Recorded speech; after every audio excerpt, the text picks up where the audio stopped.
My friends, the great experiment. Strange new world. Hidden trick. Would you look at that? The greatest trick. And you people, you're all astronauts on some kind of Star Trek. The greatest trick. Welcome to Greatest Trek. It's a new Star Trek podcast from the makers of The Greatest Generation. I'm Ben Harrison. I'm Adam Pranica. A lot of people feeling very forgetful on this episode. Nobody has anything done to their brain to protect their honor. But I guess they do have things done to their brain, but not like done by a physician. Well, one big takeaway for me is that more people should wear helmets on this show, just generally. Should I wear helmets to protect my memory? Like, my memory's failing as well. I attribute it to being like almost 40 years old. But maybe it's not that. We had a great meet and greet experience related to the Re-Encounter at Farpoint event that we've been doing. A couple of people we met were brain scientists. Yeah. Specializing in cognitive decline, I think. I mean, that's how I remember it. As soon as they said brain scientists, it was the only thing I could think about. Well, their conjecture was that science fiction fans are subject to less cognitive decline, but what my theory presupposes is I am proof that that's not possible. Yeah, my wife would like to have a word with these scientists. My wife would like to speak to these scientists' managers. Yeah, holy moly. I immediately signed up for their research program on the spot. Yeah. I got to find a way to reverse the effects of having a Star Trek podcast. I'm afraid my condition's terminal, though. Oh, man. Yeah, it's a real not even once kind of situation. I was looking at a picture of myself and Chris Bowman from back when my only podcast was Let's Drink About It. Oh, I was so bright-eyed and bushy-tailed. I wonder if a viewer of the show who, like, really listens at one speed while not doing anything else, like, the classic Greatest Gen listener of just someone sitting in a dark room, sitting in a chair straight up, just listening to our show intently. Yeah, if that's not how you consume the show, you are an outlier. Like if you listen like in the car on your way to work or, while restocking library shelves or doing illustrations or whatever, that's weird. What most people do is they go down into the basement, like turn the lights low and just listen in headphones while sitting in a chair with their hands flat on their lap. I'm imagining that person having listened over and over and over again to our work, like straight on through. That's the sort of FOD that will notice the canary in the brain mine of our cognitive decline. Like they will be able to tell. And I'm hoping that friend of DeSoto out there will get in touch with the brain scientist that we met. Yeah. To sort of signal that it has begun. I mean, I feel like the third or fourth time I tell an anecdote about what a weird childhood I had or whatever, that should be the kind of indication that really worries that type of listener, right? I really hope, like, whatever happens to me that ends my ability to do the show, and by that I mean accidental or intentional death, cognitive decline to the extent that I can't do the show anymore. I just hope that happens at the end of a season, clean break, good for the show style. Totally. I think that would be what's best, right? That's ideal. You ever think about dying, Ben? I do, all the time. Here's the problem, Adam. I'm antsy about getting into the episode because I don't want to forget anything that happened. Oh, I see. I know it's going to pour out my ear if I'm not quick about getting my thoughts laid down on tape. All right. Well, I'll get into it with you, Ben. I'll get into this weirdly titled episode. It's Strange New World Season 2, Episode 4. Among the Lotus Eaters. You know the greatest danger facing us is an irrational fear of the unknown. Let's fly. Uncertainty. Charting a new binary star system with the Cayuga. Now that's romantic. Pike and Captain Batel also on a mission of their own, side mission, charting the unexplored parts of each other's relationship. Yeah. She's gotten him a very sweet gift, an Apellian Mariner's Keystone, which, for my money, just looked like the kind of necklace that you buy off like a rug on St. Mark's Place in the East Village, you know? Ben, I'm definitely the sort of person who could not tell you what color your eyes are. And I say that ahead of this observation. Are they kind of leaning into Captain Batel's dimple at this point in a way that, like, season 1, Captain Batel, I don't feel like the dimple was a third character in scenes with her and Pike, but now it's all I can see. It's an incredible dimple. Yeah, I mean, when you try to represent like what gravitation does on a 2-dimensional plane, you can, put like a bed sheet taut and you put heavy spheres and they make depressions in that bed sheet that, a marble would roll toward or whatever. Sure. And I feel like Captain Batel's dimple has a gravitational effect on the camera of Strange New World. So it's a light effect at first, but as the camera gets closer and closer, it's inevitably drawn in and cannot escape the pull. I would like to live in Captain Batel's dimple when the weather changes in LA, just for the winter months, maybe. It looks cozy. I think I could make it there. So they're having one of these, power couple dinner dates where neither of them can get their job to leave them alone. Yeah. This is a sad scene. I didn't like this. This is like when someone in the marriage just has work blurping their phone the whole time during dinner. That's no fun. There are a million movies about a 90s business dad having to throw his phone in the ocean at the end of the movie or whatever for this exact reason.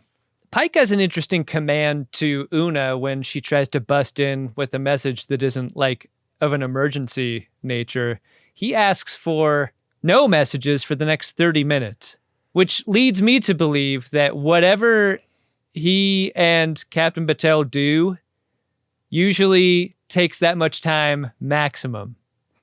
Well, it takes considerably less, but they do need 8 minutes to kind of get themselves back in taking phone call shape, I lasted 22 minutes. Captain Batel gets a call from Admiral Eldon, and she's like, what are we talking about? The northernmost province in Hyrule? But no, it's an actual admiral that is calling to break some bad news. It seems like this phone call takes a long time. It's fucking Admiral Pasalk's fault. Yeah. Have we seen a spelling of Admiral Pasalk? Pasalk? Oh, jeez. Is there an L in there? It sounds like it. There's definitely a P, right? Anyways, that JAG officer has seen fit to punish Captain Batel and fuck her career up for having lost in the big Una Chin Riley case. So she didn't get the promotion to Commodore that she's been waiting on. And it's Admiral Eldon that had to call and break that bad news. Admiral Pasak doesn't have the courage of his convictions. Can't look her in the eye to tell her this. Admiral Pasalk made both the promotion and her dimple go away. I don't know which is more sad to think about, really. It's really devastating. I really hate that Admiral Pasalk. Yeah. I know that they're sort of setting up like a Gorn war, but what I'd really like to see is Admiral Pasak being the big bad of season 2. Yeah. Yeah, he's headed that direction, certainly. Interesting moment for Pike to choose relationship suicide by martyrdom. Maybe we should pull it back a little. Batel even says it like, you're choosing now to do this? Your timing is perfect. I was really with her on the timing. Not good timing, Captain Pike. Dreadful timing, really kicks her while she's down and isn't there for her in a moment where it seems like she really needs a stable source of comfort. So she heads back to her ship. Who's going to eat all this sauce? That's the great thing about sauce, like alone, like not dressed up on noodles. You can put that in a freezer. It'll keep for months. Yeah, I guess so. I've never felt like I had too much sauce, You've never had leftover sauce? I'm guilty of making too much sauce all the time. Pike gets called up to the bridge to receive a message, to receive a mission. And did you see how he put the candles out at him? I did see that he put a candle out with his palm, and he kind of missed the put out with the first one, and then like really hammers it down on the second one. Oh, there's 2 candles, so I thought he just palmed out 2 of them. Oh, really? Oh, okay. This guy's made of tough stuff. Has he been working in a quarry his whole life to get calluses on his hands thick enough that he can just put a candle out with his bare palm? I think what he went through with Captain Batel was so much that he just wanted to feel physical pain instead of emotional pain afterwards. And that's why he went in with the palm. It's like a welcome distraction. Wow. You'd think a guy who is going to end up in a beeping chair covered in burns would be a little more reluctant to put parts of his birdie into flame. Yeah. Wouldn't you say? You would think a guy that missed the Klingon War wouldn't know about choosing your pain, but he does. He chooses physical. Ben, do you know what this sensitive message from Command is about? What's it about, Adam? Rigel VII! You just hit Rigel 8. If you like pina coladas, bring it on in the rain. This McLaughlin group gets us caught up Issue 1. on what goes on Rigel VII, based on an original series episode that we watched for this very show. We did. I was in a cage, a cell, in some kind of a zoo. I was delighted that we were going back to Rigel 7. Delighted we don't have to watch an extra credit episode. We've already done it. They do a great job of describing a thing without putting it down. Did you notice that? Like, Yeah, Bronze Age, hunky gladiator types. right. They haven't made it into warp, but that's okay. Everyone's on their own speed. Bronze Age does eventually become a slur over the course of the 24th century, but Yeah. right now, in this part of history, it doesn't have that connotation. No one's going to a Halloween party dressed as a Bronze Age gladiator anymore. Ooh, no. You used to be able to get away with that. Yeah, that's how you don't get promoted to Commodore. Yeah. Somebody turns up an old Facebook post where you're dressed as someone from the Bronze Age. Well, apparently there are concerns. So loincloths and swords, yada, yada, yada, but they've got photographs because this is a planet that has been, routinely spied upon by Starfleet ever since. Yeah. They look at a bunch of photographs taken from orbit and oh no. Is that a Starfleet logo on the surface? Starfleet topiaries have been grown on the surface of this planet. They grew it in their bush, didn't they? They cut their bush into a Starfleet logo. Who does that? You go to Star Trek Las Vegas enough, Yeah. you'll see that. You're going to see a lot of upside down comm badges Yeah. when you get in that pool. So the mission on the table is clearly, Pike, you did this. Yeah. You did this on this mission, and you need to undo what you caused down there. You need to shave the bush. You need to take all the logos out. You need to take whatever tech you might have left behind, because that's part of the catch-up we got in this meeting is like that last mission ended pretty poorly. Some people died. They had to get out of there real fast. So they got to go do a cleanup job, and Pike's just the guy for it. Yeah. I mean, when you leave 3 people in the field and a bunch of equipment, it's inevitable that that's going to lead to cultural contamination. They should have at least cleaned up the bodies by now, right? Yeah. I mean, so they describe this as like, this is going to be an undercover recon operation. We're just going to take pictures, and Una wants to get out of it right away. And there seemed to be some undercurrent of, hey, remember how we just came really close to you and I both being locked up? Yeah. Like, we got to really like stay buttoned up in terms of our presentation to Starfleet. So going and cleaning up a mess is actually a great look for us. Yeah. It's good. Yeah. And Una in this scene, like after the meeting adjourns, Una's like, yeah, so speaking of messes, I noticed that whatever the warp drive equivalent is of like hanging up a phone in a fight, that's what the Kyoga did, warping out of here. She really reads Pike like a trashy hollow novel. Yeah. This moment. What do you think an angry warp looks like? Oh. That's what she did. Yeah. It's like slamming a tent flap. Yeah. We decided to take some time apart. Oh, That is now your chair, Captain. It's a new ship. we get an Ortegas's log. And Ortegas is getting pumped because she gets to go on the away mission for this one. I don't know what she's more excited about, that she gets to go to the surface or that she gets to wear the costume. It's big fun. The costume of the people of Rigel VII features a lot of fur, some funny hats. Okay, Lawrence now. Recon 101. Ortegas is just all in on this sort of Renaissance fair look that she's got going on. And she's also psyched about the challenge of a shuttle landing on a planet like this because there's lots of rocks in orbit and lots of, weather on this planet. Yeah. They're going to be making a pretty death-defying landing. In the corridor, Spock kind of lays out the dangers for both halves of this mission. There's going to be the part on the Enterprise in orbit, avoiding all of this shit up there in the form of these rock pieces. And the shuttle that goes to the surface is going to have to get through this shit too. Yeah. But Ortegas, unfortunately, is not going to get to go on this mission. Yeah. Big bucket of water dumped on her fun. She's going to have to stay aboard and work the controls to keep them from bonking into space rocks.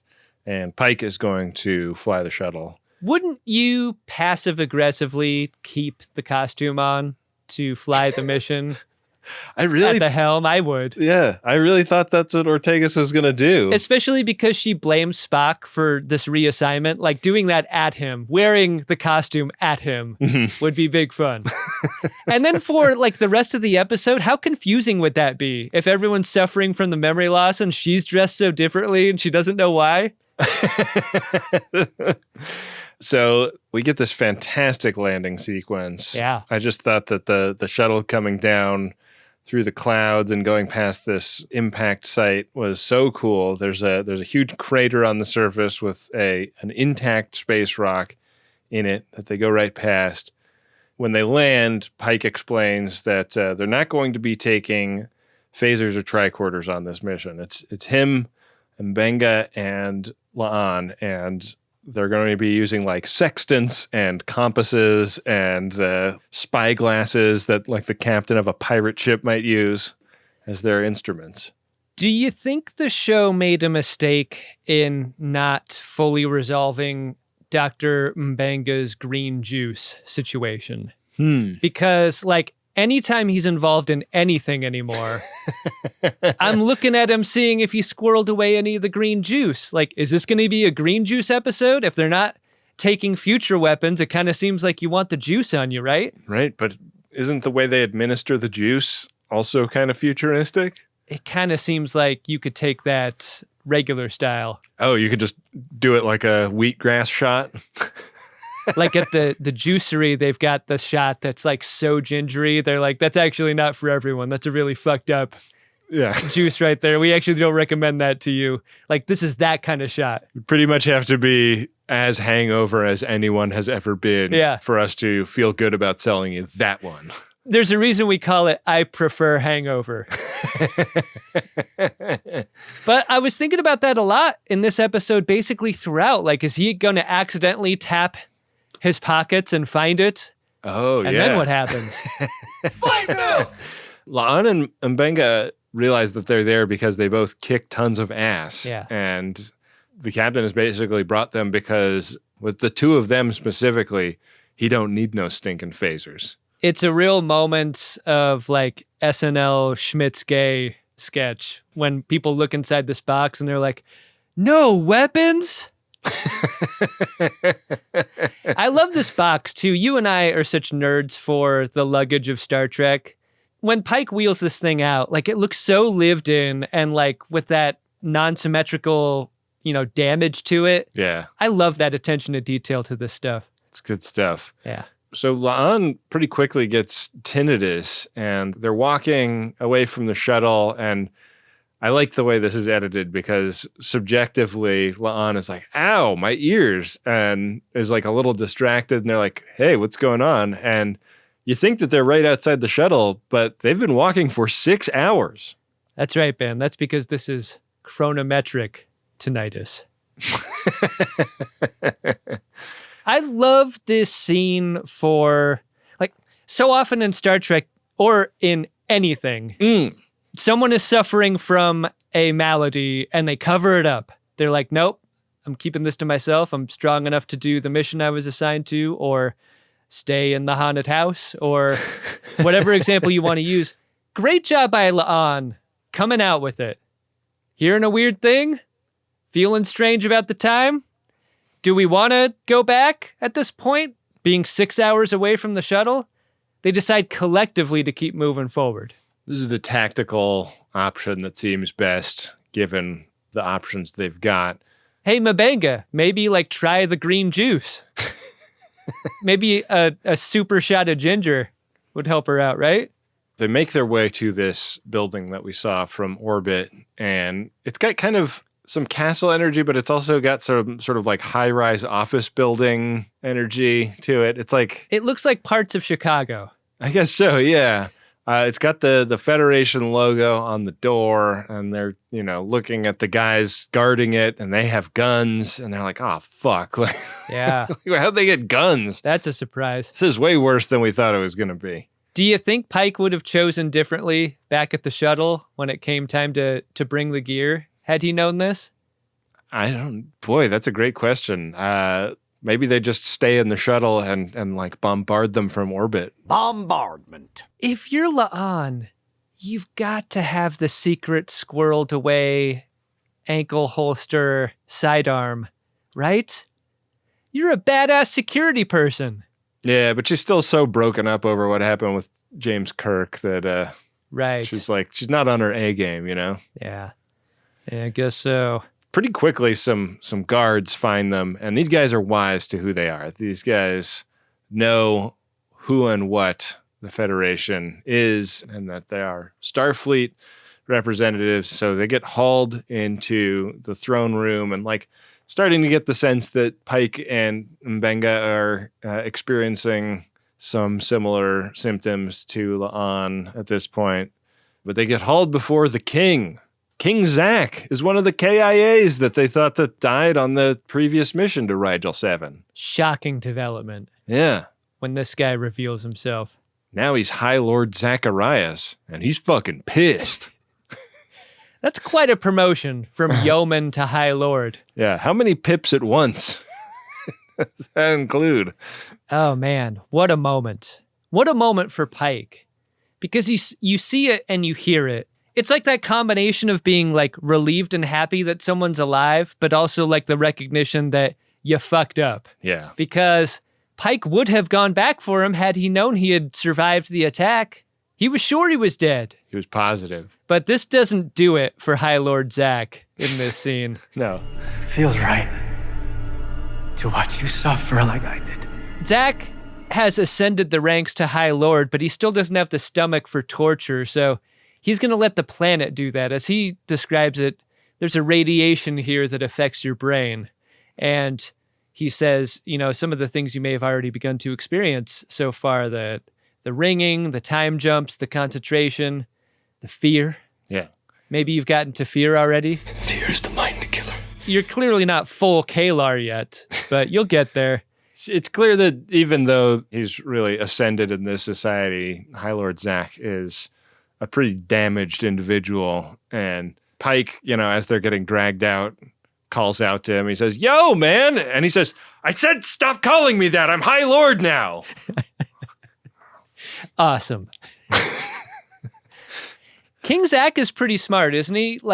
For someone suffering from radiation poisoning, not all the way, but partially, right? Seems partially, yeah. He knows there's no going back for him legally, and we know that because this episode's proximity to the last episode is such that just a full-on fucking trial again is not something anyone wants to go through. Yeah. At this point in the season. But he's violated the Prime Directive so willfully and so badly that he can't, in any sense, return to his old life. Once you're king, you don't want to not be king anymore.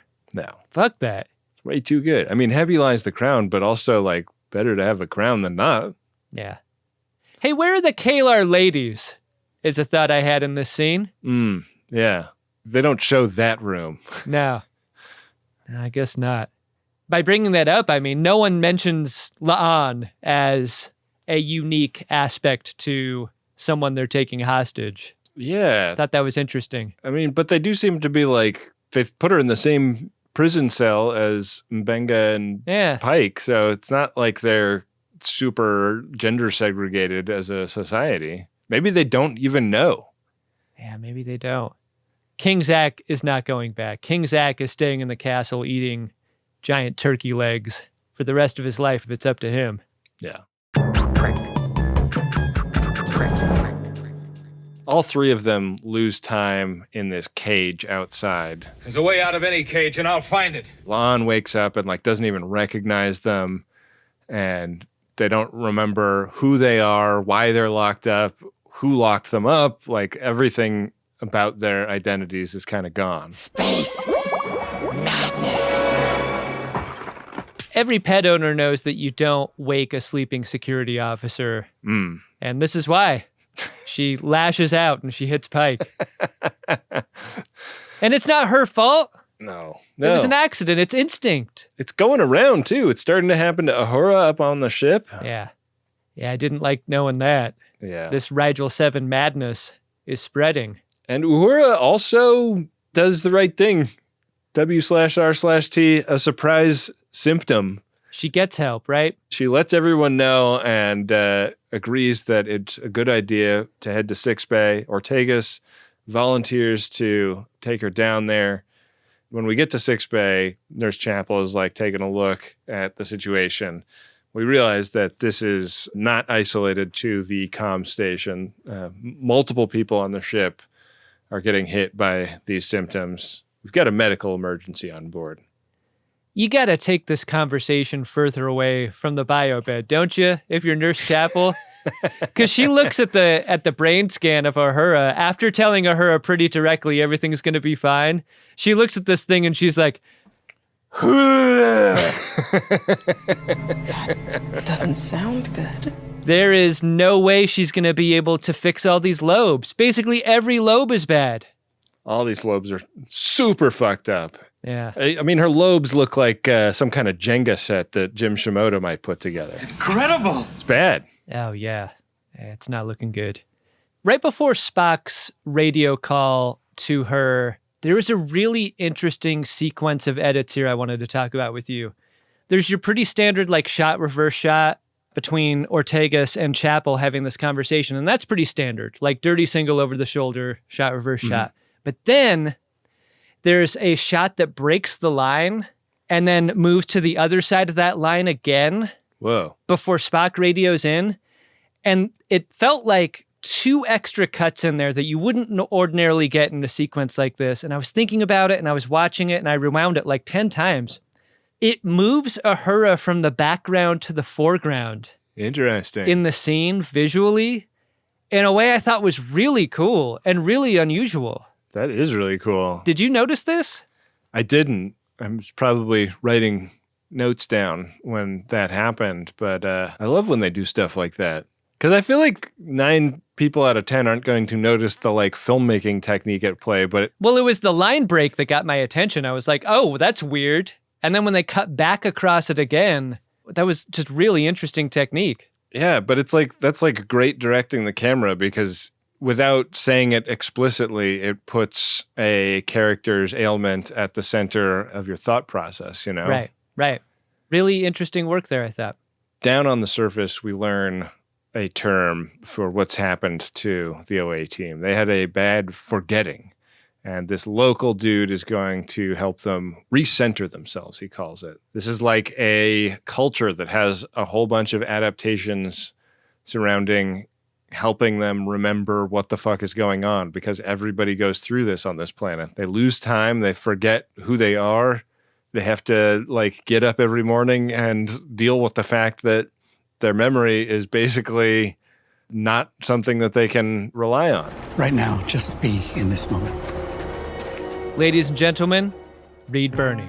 I think things could have been a lot worse. When you need a character actor to share some important information to the story, and that information's sad, but not too sad, sad with an acceptance of the sadness, you want to Reed Birney. You really do. This guy is great. I love his work in this episode. I think he's been great his entire career, but holy moly, great guest actor brought in for this one. He really is. He has a real interesting way about him, doesn't he? He mentions a totem. He mentions recentering. Yeah. He seems like the sort of guy that has a copy of Be Here Now, but he's not an evangelist about it. He just kind of lives it. I thought this was so interesting because it's sort of, like we learn the rules of Gremlins right at the beginning of Gremlins, Right. But in this story, we learned the rules of Rigel VII much closer to like the middle. So yeah, it's been sort of a mystery what's going on up until now, but he kind of starts laying out the ground rules. Like, we don't lose the deeply known things, but who we are, where we live goes away. So like you'll have like instincts for what you do, but you won't know detail about it and like how you learned it and stuff like that. And the people in the palace are not afflicted by this. They have some kind of protection against it that's not well understood. So they like get taken to this work site. It's a quarry where they're being asked to like hit rocks with sledgehammers. Pretty clear like right away that one form of deep knowledge that Mbenga definitely doesn't have is how to use a saw. He's used to bone saws, right? Right. Those are different. Very different. He's not used to having to move it back and forth like this. Right. Pike and La'an are talking about look at our soft ass hands. Like I have this one callus right in the middle of my palm, and that's obviously from putting out candles, but I can't like hold this hammer and hit rocks with it all day. I'll get a blister. Really long scene here about the hands and Pike's soft, supple fingers, just made for exploring and satisfying. Yeah. It's like he puts it in a glove with lotion every night. I know. 'Cause I'm a hand model, mama. Yeah. Those face and body boys wouldn't understand. It's like to be him. He sort of gestures at the rest of the camp, working very hard. This turns into a real Jason Bourne moment when Pike and La'an discover they are incredible at fighting and, start a revolution where they beat the shit out of a bunch of guards. But, like, how long is Pike fighting on his own before La'an hops in there? Like, everyone's just watching. I love this scene for how bizarre it unfolds. Yeah, it's great. I mean, they talk about everybody else having been sort of conditioned, but I think La'an is just shocked when he starts opening up his can of whoop ass. One of the things that Pike forgot was to get a definite agreement on the plan from La'an. Yeah. She takes a pretty nasty knife swipe to the belly, and Mbenga has healer knowledge, but understands that this is a cut that is kind of beyond, the skills of instinct that he has to rely on. This is a sound we've heard a million times watching movies and TV, but I'll never get used to the sound of a sword slicing through an abdomen. Yeah. Ugh, I just got squicked out, even thinking about it. It's nasty. Good sound design. Speaking of medical emergencies, Nurse Chapel and Una are talking about what's going on up on Enterprise, and a third of the crew is already basically gone with this affliction. Sorry, explain it again? Una's trying to recall the landing party. Her genetic modifications do not harden her against this situation. I was thinking a lot about that in this scene, and I was thinking a lot about Spock too, neither of them are really betraying to what extent they're afflicted by this. Yeah. They're still trying to hold on. They are. Spock orders Ortegas to put the ship into the debris field, get a little bit of distance between us and the planet, and maybe the debris field will shield us from whatever's causing this. But nobody even has the capacity to wonder out loud whether the debris field is the problem. Yeah. Helpfully, Spock has handed out personnel files to everyone on the crew, which I've got to believe was a extremely tall stack for him to carry around about 20 minutes ago. Right? Yeah. He hands one of those iPads to Commander McDuff, who I didn't remember from the show, but that might just be because I'm so sleep deprived. There's something wrong with the captain. I'm taking command of this vessel. Fire all weapons. How amazing would that have been if this episode took that kind of left? Wow. Wow. So Luke, who we learn to be the name of this local. Oh, you're talking about character actor Reed Birney? I think things could have been a lot worse. He has a name? Yeah. Oh. It's Luke.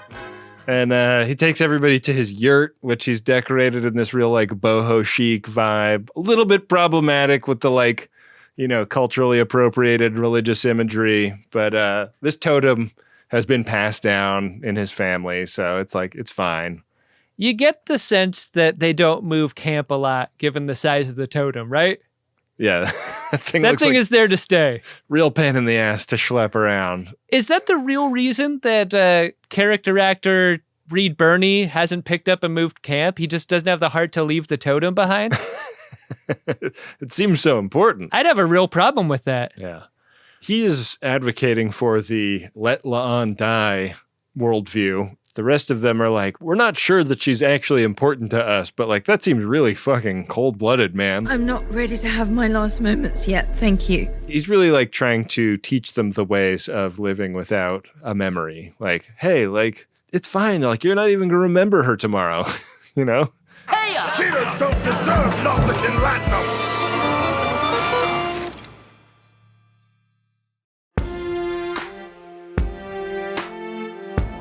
Well, it's a new ship.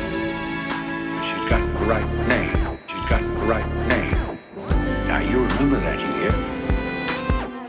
It all feels very Buddhist, right? The whole idea of like the struggle and ceasing that struggle in order to alleviate suffering. He seems very at peace with this whole thing. The forgetting is a blessing. And he describes the two types of Kalar on the planet. He's like, look, you got the guys like us who are hammering stones and attempting to saw wood very badly, and he kind of gestures at M'Benga. And like really unnecessary dig on M'Benga there. And he's like, look, and then there are the castle people, and the castle people remember everything, and that's their burden. Yeah. That's their scene.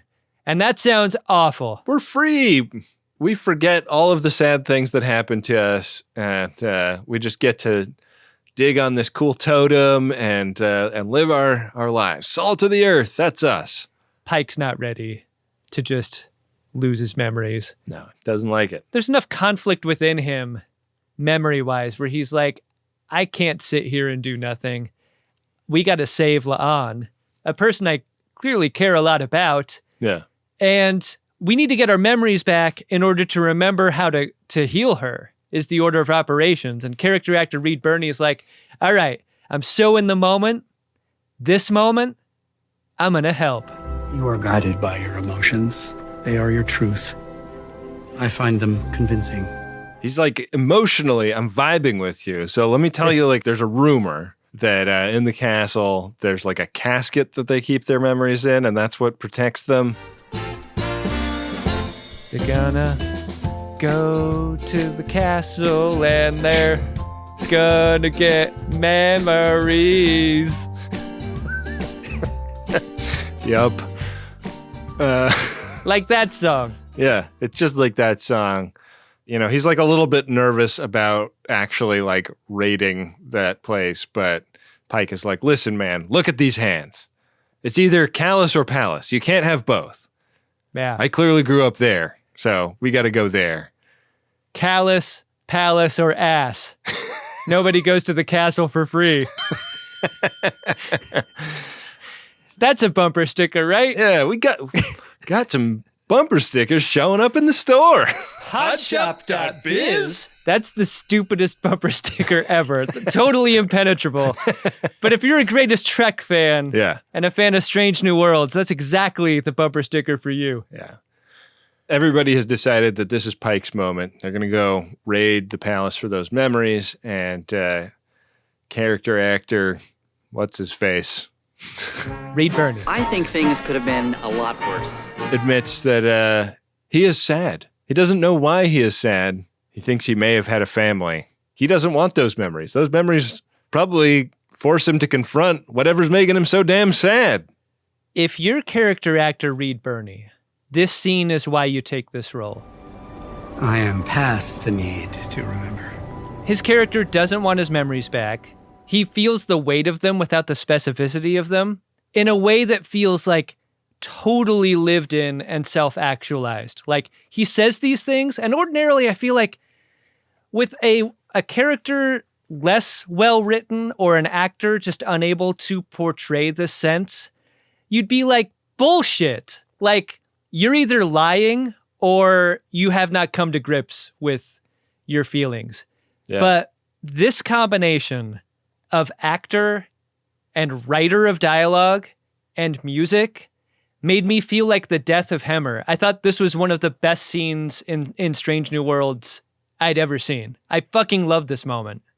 It's a kind of unmooring cut because we go up to the bridge and everybody on the bridge is totally disoriented and there's like alert beeps happening all over the place. And Ortegas and Spock have this conversation. We're like, who the fuck are you? Who the fuck am I? Who the fuck are you? What are we doing here? What are all these annoying beeps? This doesn't feel good. It feels bad. A good chance this is our ship. It's like waking up on a fire truck that's in motion with like lights and sirens going. Like, it's got to be so crazy feeling. They are now in the meteor belt around this planet, surrounded by these space rocks. You know, been 2 moons smashed there. Ass to ass. They're in the space spot. Yeah. Spock has lost his ability to read. What a tragedy. Ortegas wants to feel safe, and so she gets the fuck out of here because the bridge does not feel like that to her. And kind of through a bunch of accidental happenstance questions triggering Siri, actually does find her way down to her quarters. And I love the moment in the hallway where, you know, everybody is kind of lost on the ship and doesn't know what's going on. And you think that there's this moment of recognition between her and Nurse Chapel. How you doing? And then there isn't. Yeah. We've learned that love is an emotion that kind of transcends memory in the context of this experience, because we've talked about Pike's special necklace and how he knows it's meaningful to him and that whoever gave it to him is very important in his life, someone to whom he is connected via a very strong pasta noodle. But I guess Ortegas and Nurse Chapel aren't feeling each other like that. We can finally settle that. Yeah. It's not happening. I guess not. Let me ask you a question. It would seem like from this scene where Ortegas is in her quarters on the floor talking to the computer, that she could work from home. Because when the computer asks her if she wants to do a course correction, she doesn't go through with it.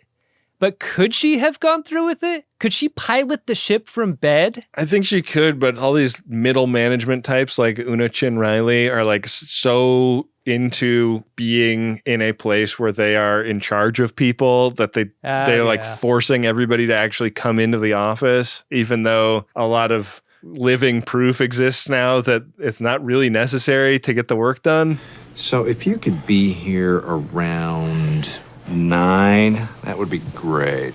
Okay? Let me tell you something. Will Riker could do it from bed, verbally. He did it verbally in Encounter at Farpoint. Yeah, he sure did. Just leave him in bed. He's double tasking. Well, Ortegas went home to feel safe, and in conversation with the computer finds out she's the pilot and decides she might be the only person on the ship that can get them out of this danger that they're in, because they're now getting walloped by meteors. So she heads back up to the bridge, and we head down to the planet where Pike and Mbenga have run into trouble. Like, I love the, like, we're losing time and don't remember exactly how we approached the castle, but here I am behind the guards getting ready to kick their asses moment. Yeah. It's a nice edit that really puts us in the mindset of our characters. Yeah, it's great. If there was ever a time for Mbenga to drink the green juice, it would be now. Clearly, he has none. Maybe he drank it and doesn't remember that he drank it. Yeah.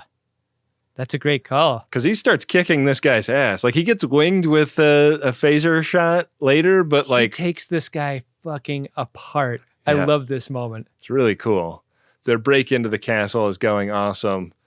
Up on the ship, Ortegas, tries hard as hell to hang on to her identity and her job on her way back up to the bridge. She's like repeating it to herself over and over again, which I thought was such a funny piece of script writing. And I thought a very funny performance too. Like the comedy gear that this actor has is so good. She's like super funny all through this episode. A mantra can be a way for a person to harness their own special feelings about their talents and abilities in moments of doubt. You're gonna get in the driver's seat of the ship and you don't even remember your first name? You're gonna kill somebody! You're gonna serve customers while talking to yourself the entire time? That's not customer service. You're driving them away. No wonder you're losing $10,000 a month. You're right. It's a great moment. And I love that Spock, Spock is also there, riding shotgun. Not really clear on what he's supposed to do, but he knows he's supposed to be right there. Yeah. And so he is. I guess I'll sit in this seat next to you and tell you I trust you, because that seems to be helping right now for some reason. Yeah. Back on Rigel VII, Pike has shot his way into the throne room. Mbenga was left outside to take on the oncoming horde.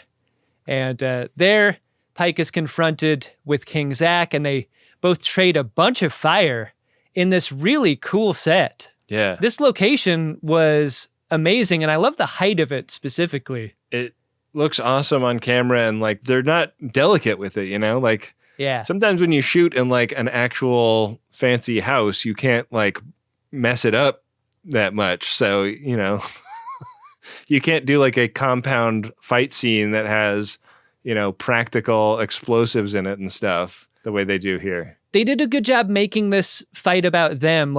In the way you're describing, Ben, you don't get a lot of cutaways to a statue getting shot and breaking apart. Right. Or all the filler shots that you get from something like this. It's really tight. Yeah. The greatest trek is yet to come. Pike is still, not himself. He doesn't remember anything. He just knows that this is one of the many dudes that he is fighting on his way to figure out where this casket is. He wins the fight and is beating the shit out of Zach, and finds out that it is in fact not a casket that protects the memories of the people that live inside the castle. The palace is made out of an ore that shields them from the weird radiation that is affecting the planet. And the helmets that they wear when they go out, effectively tinfoil hats that keep them from being affected when they're on missions. It's a dark scene though, because Pike is getting ready to beat this dude to death. Earlier, I was really effusive with that scene with character actor Reed Birney and his monologue about his circumstances. I think things could have been a lot worse. And I definitely want to call attention to this scene for Anson Mount, because I really feel like it's acting on hard mode to sort of act like Pike, but not really. Yeah. Because you're suffering from memory loss, and also demanding memories in a line of dialogue. That's a tough thing to yell at someone. And not sound super silly. Exactly. I need our memories! So good job by him. And it's also tough to walk this line of Pike has a gun pointed at this guy's face when the memories come back. He's been inside the palace long enough that whatever the effect is wears off enough that he comes back to himself.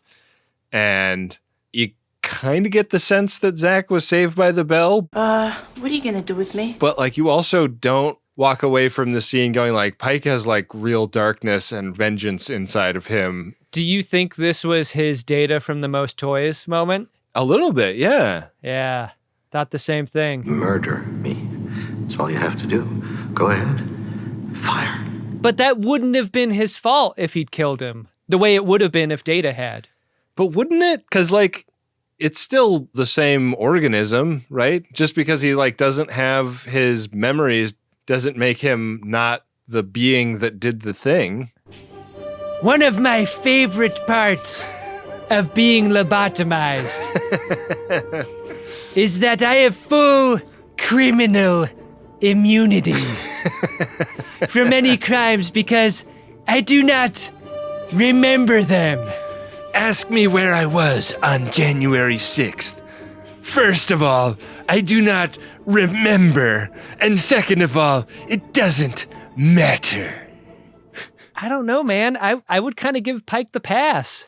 Yeah. Under the circumstances, say Data pulls the trigger and does kill that guy, and Pike pulls the trigger and kills this guy. Are they equally guilty? I feel like Pike's a little more innocent. That's what I'm trying to say.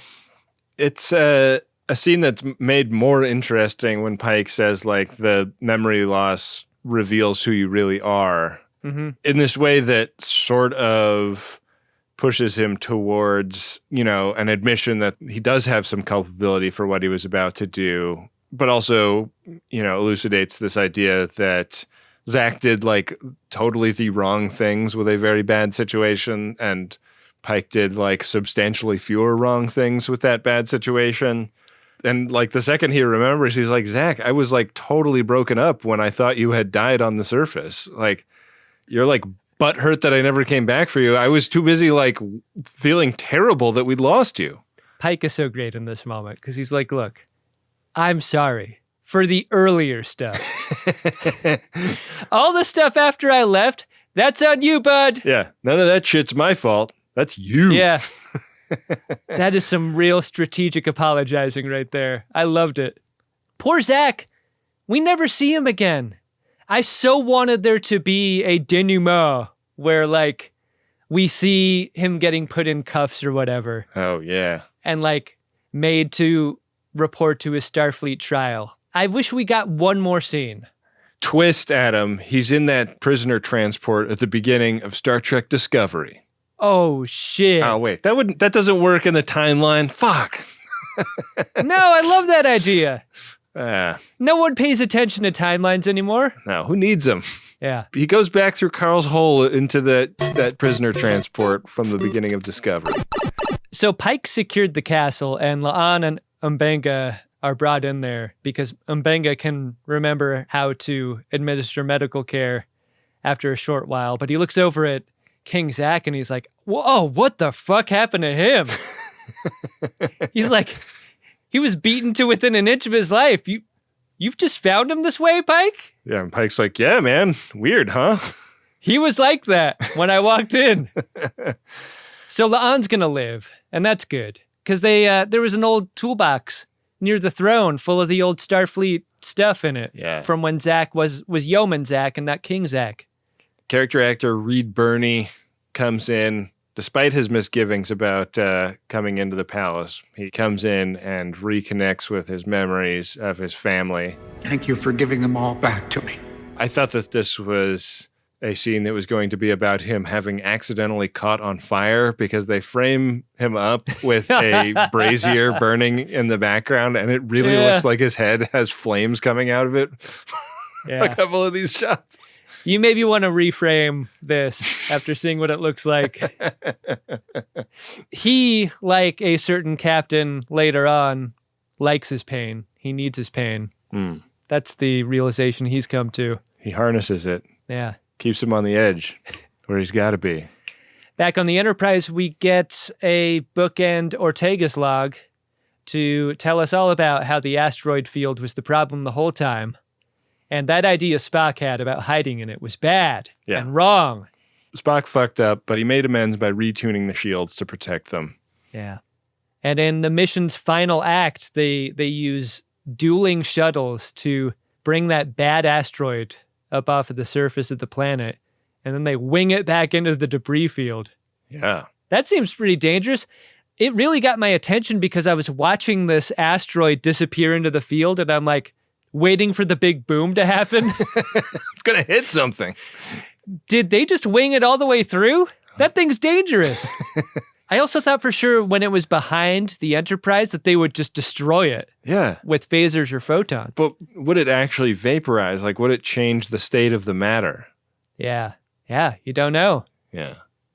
Anyways, there's a button on the episode, and this is Pike giving Captain Batel the apology he owes her.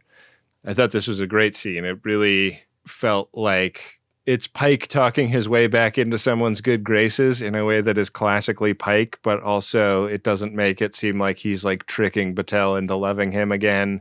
He is like acknowledging where he fucked up and telling her how he realized what a huge mistake he'd made and begging her forgiveness in a way that felt real and good. The scene also avoided the trope or the trap of turning Batel into someone who is being difficult for difficult sake or whatever, or just wanting him to try harder or grovel more or whatever. It really seems like they come to an agreement about what they are in a way that feels like real and not gameplay or anything. Yeah. And the way that they begin blocked across opposite sides of the room and get closer and closer, that's really nicely done. Yeah, until their mouths are touching. And we realize that this is a Star Trek where the captain navigates a relationship. Yeah. Along with the work. This is not a faraway husband in a picture frame like Janeway had. This is not a woman you fuck under a waterfall occasionally if you're Captain Picard.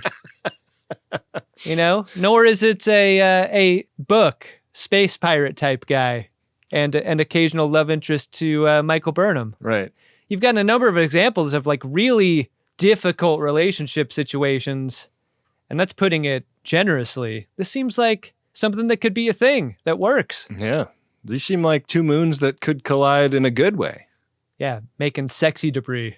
Mm. Are Pike's quarters right next to 10 forward? Oh. Because on the pullout, you go out the window and you see, like, great quarters, Pike. We've always known that from the inside. It did seem like they were a little off-center from the bridge, right? Yeah, but, like, if 10 forward is, like, dead center, yeah, it feels like Pike is, like, maybe just a little bit off angle. I don't think that's where I would want my quarters to be if I was the captain. If I was the captain and I like to cook a lot, do you like the idea of going in a 10 forward and getting some ingredients, you know? Oh, that's pretty good. It's right there. Yeah. But I wouldn't want to hear the music during club hours. Right. And I definitely wouldn't want to hear trivia night through the wall. Ugh. Yeah.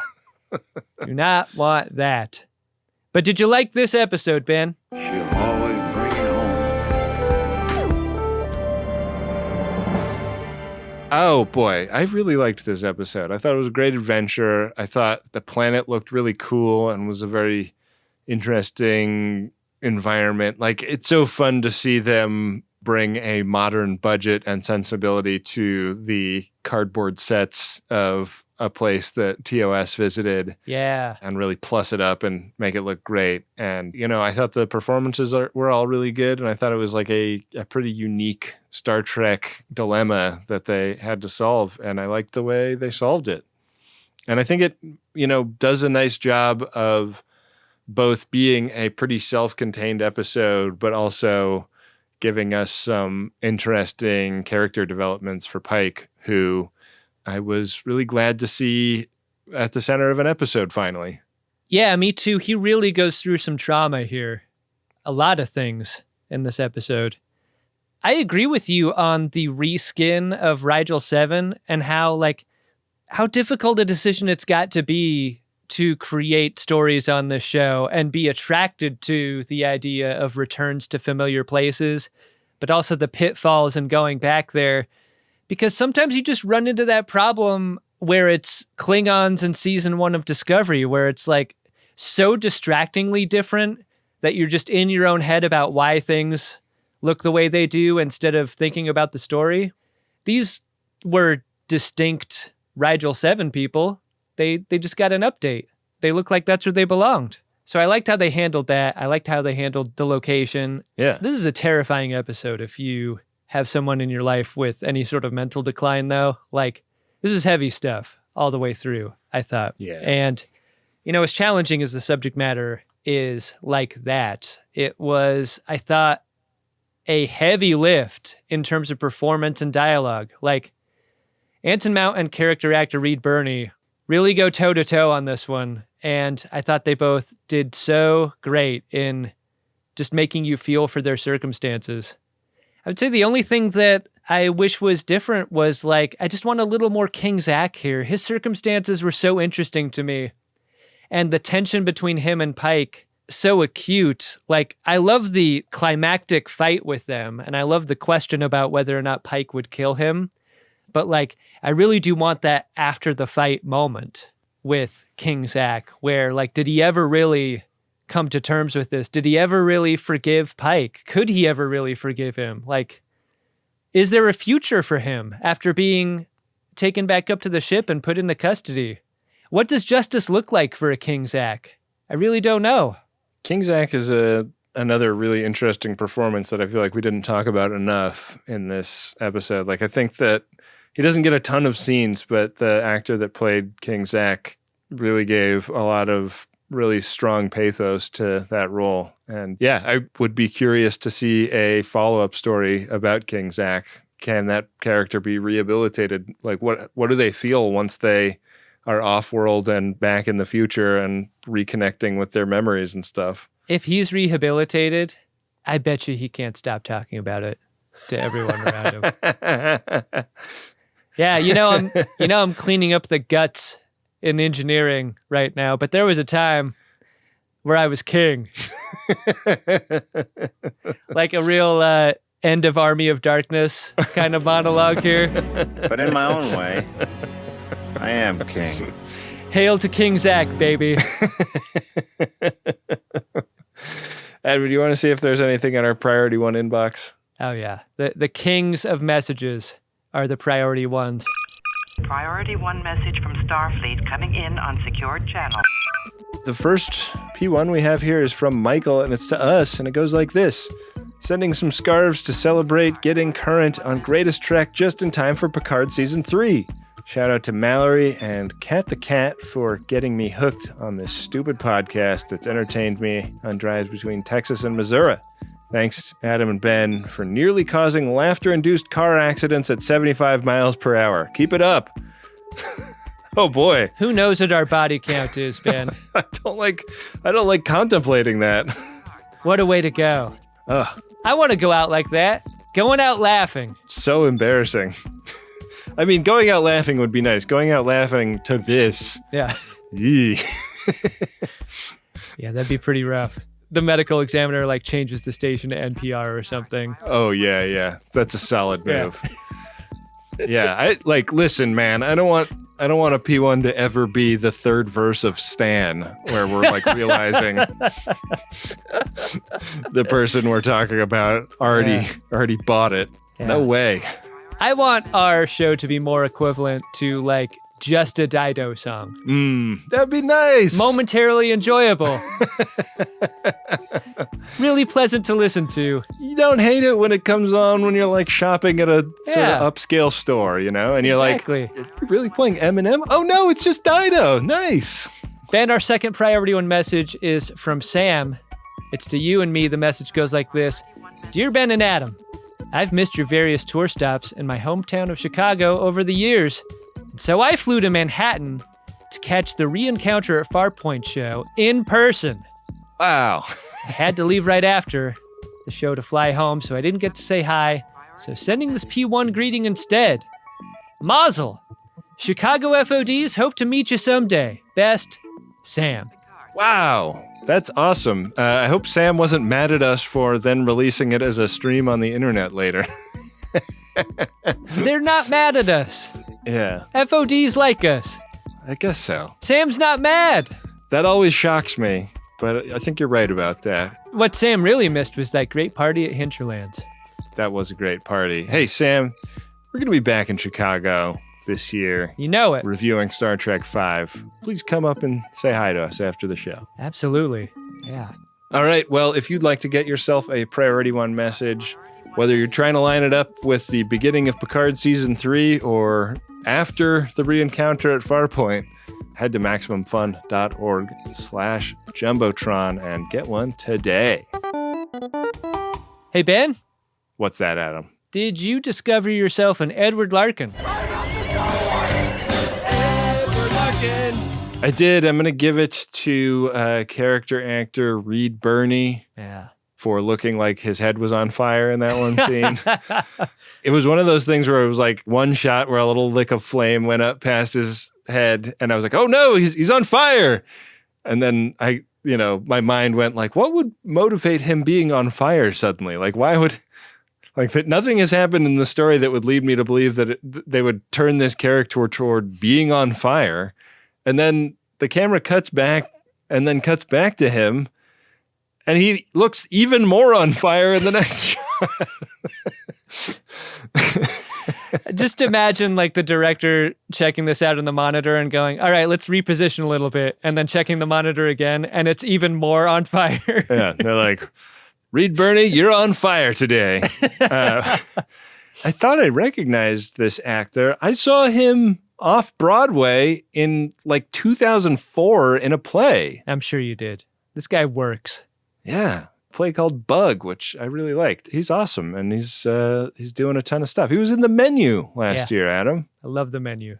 I had multiple people text me when The Menu came out, like out of the blue. People I hadn't heard from in a long time going, you will love The Menu, and you should see it. My wife and I watched the first half of The Menu, and then we got too scared and we turned it off.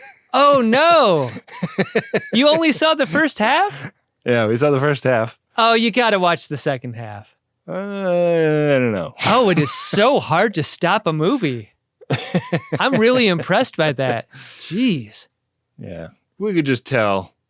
I mean, partly because the one guy really seemed to be making fun of me personally, the Nicholas Hoult character. Did not like that particular feeling. I mean, I did like the idea of getting to go on a date with Anya Taylor-Joy. That would be delightful, but sure. Yeah. Anyways, it was too scary, and we turned it off. Ben, I had a different Edward Larkin picked out, but I too am going to recognize character actor Reed Birney with mine. His monologue in the middle, his scene with Pike, straight up choked me up. The main effort in my life is like choosing which anxieties to ignore. And like the way he talks about just setting things down that he doesn't need and like going about the business of his life, I thought was amazingly articulated and tragic and done in only the way character actor Reed Birney could deliver. Isn't it amazing that he is like making a very persuasive case that he is the person that is truly free? Yeah. While at the same time, as a viewer, you're like, you have fooled yourself into thinking you are free. I think if you miscast this character, the entire episode falls apart. This is a structural moment. This is like the totem in the yurt for this episode. And character actor Reed Birney is the totem in the yurt here. Wow. Shout out to the totem in the yurt. We stan a legend. You remember that story, Ben? The totem in the yurt. Mm. The totem needs to get across the river. Right. And the yurt's riding on him. The yurt's like, I'm not going to sink you in the river. Yeah. I'm a yurt. They keep letting the totem in the yurt a little bit more and a little bit more. And they're like, what does this have to do with that river? So stupid. And then the yurt is like, I can't operate on this totem. It's my son. How is that possible? It's one of the great stories. It's a great story told well. Mm-hmm. Great Larkins for both, Ben. We can really remember the details of that story. One thing we won't have to remember is a warning bois, Ben, because we read those. Yeah. When they're sent in. These are when people go online and talk about the show in a way that invites in folks who might like the show while also making clear what the vibe of the show is and thereby discouraging the wrong type of listener from accidentally listening to something that they wouldn't care for. I really feel like the totem in the yurt story is emblematic of this. Mm-hmm. Prepare a buoy and launch it when ready. Warning buoys. An emergency buoy. A warning buoy. Today's warning bois is from Ron Nerwasaw, who I think put this on Facebook. It says, not sure where to put this, but this FOD got to fulfill a lifelong dream and appear on Jeopardy! My episode airs Friday, June 23rd, and there's even a Star Trek-related question that I got right. Happy to hear from any FODs who have been on and or want to try out for the show. Editing to add, the love from this group is so amazing. FODs are the best. Ron was on Jeopardy with Maya and Bialik hosting. Pretty crazy, right? That's so cool. Ron's been a great FOD for a long, long time. Yeah. I know we've had interactions online with him before. Definitely. Super cool. Super impressed. He made it on Jeopardy. That's absolutely wild. We're recording this before the 23rd, and I need to make a note to watch on the 23rd because that would be so exciting to see a real friend of DeSoto right there on television. Incredible. Congratulations, and thanks to Ron for spreading the word about the show. Indeed. If you'd like to spread the word about the show, post online or leave a nice review on Apple Podcasts, whatever you can do to get the word out about what we do in a fun way that, make sure we're the butt of the joke and get the word out. We really appreciate because that's how we grow the show. Well, another episode of Strange New Worlds in the books. Feeling pretty good about this one. Feeling pretty good about the season so far. Yeah, so far so good. Go ahead and take a listen to the credits. Wendy will let you know a little bit about what we've got in store next week on Greatest Trek. Listen to our other Star Trek podcast, Greatest Generation, also right here on MaximumFun.org. And we really appreciate all of you. Greatest Trek is an Uxbridge Shimoda podcast on the Maximum Fun Network. It's hosted by Ben Harrison and Adam Pranica, and it's produced and edited by Wendy Pretty. Next week, it's Season 2, Episode 5 of Star Trek Strange New Worlds. It's called Charades. We'll have the network's logline for that at the end of Monday's Greatest Generation, and Ben and Adam will be back in this feed with that review next Friday. All of the original music for this show was composed by Adam Ragusia. He has a podcast and a YouTube cooking channel that you can find by searching for Adam Ragusia. Thanks to Nick Ditmore for creating the show art and Bill Tilley for managing the @GreatestTrek social media pages on Instagram, Twitter, and Mastodon. Follow those accounts and use the hashtag #GreatestTrek when you talk about the show online. As always, we're really grateful to the members who are helping keep the show going at MaximumFun.org/join. That's where you can join as a member. And if you have a moment to support for free, we really appreciate your 5-star reviews on Apple Podcasts, or just tell someone that you know about the show. Thanks for listening. We'll see you next week on Greatest Trek.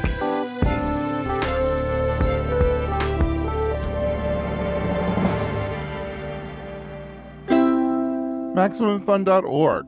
Comedy and culture. Artist owned. Audience supported.